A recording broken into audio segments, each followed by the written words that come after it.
Hello everyone, ఈ వీడియోలో మనం పపాయ కర్రీ ఎలా చేయాలో చూద్దాం.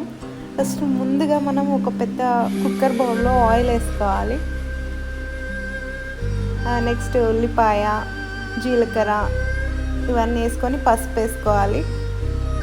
సో నెక్స్ట్ ఆ ఉల్లిగడ్డలు మంచిగా వేగాక పపాయ ముక్కల్ని తీసుకొని ఆ ఉల్లిగడ్డల లోపల వేసుకోవాలి.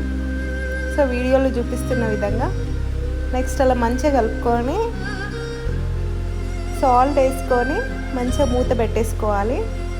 నెక్స్ట్ ఒక 5-6 మినిట్స్ అట్లా వెయిట్ చేయాలంతే. జస్ట్ వెయిట్ చేసి కలుపుకున్న తర్వాత నెక్స్ట్ అందులో కారం మంచిగా కారం మొత్తం కలిసిన తర్వాత ధనియా పౌడర్ ఇవన్నీ వేసి మళ్ళీ ఒక 2 మినిట్స్ అలా కొత్తిమీర వేసుకొని మళ్ళీ 2 మినిట్స్ బౌల్ మూత పెట్టేసి వెయిట్ చేయాలి. నెక్స్ట్ తీయగా ఉంది.